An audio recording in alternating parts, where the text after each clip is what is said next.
آپ دیکھ رہے ہیں واسودیو بریکنگ نیوز۔ جی ناظرین، عمران خان صاحب کی جو اڈیالہ جیل میں سماعت ہوتی ہیں، ان کو پنجاب حکومت نے ایک نوٹیفیکیشن کے ذریعے فی الحال روک دیا ہے۔ مقصد اس کا یہ ہے کہ عمران خان صاحب کی جو ملاقاتیں ہیں وہ اپنے وکلاء سے یا فیملی کے ساتھ نہ ہو پائے۔ ویسے تو اتنی فریکوینٹلی نہیں ہو رہی، لیکن اکا دکا ہو جاتی ہے، پھر عمران خان کا بیان باہر آتا ہے تو جس سے حکومت جو ہے وہ بڑی پریشان ہو جاتی ہے ان کے بیانات سے، اور پھر جس طرح سے وہ فیلڈ مارشل صاحب کے اوپر بھی ڈائریکٹ الزام لگاتے ہیں تو یہ ایک تشویش کا باعث بنتا ہے۔ تو ان ساری چیزوں کو کاؤنٹر کرنے کے لیے عدالت جو ہے وہ ویڈیو لنک کے ذریعے عمران خان کو GHQ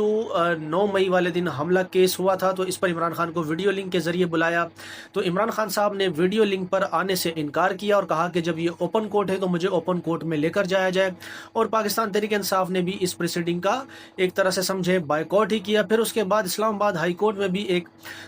صورتحال ٹھیک نہیں، وہاں پر بھی آج ایک احتجاج ہو رہا تھا، جہاں پر وکیل جو ہے وہ چیف جسٹس سرفراز ڈوگر کے خلاف نعرے بازی کر رہے تھے کہ ڈوگر کوٹ نامنظور۔ وہاں پر ہوا یہ کہ گیلانی صاحب ہیں، یاسر گیلانی صاحب، یہ پاکستان تحریک انصاف کے ووٹ سے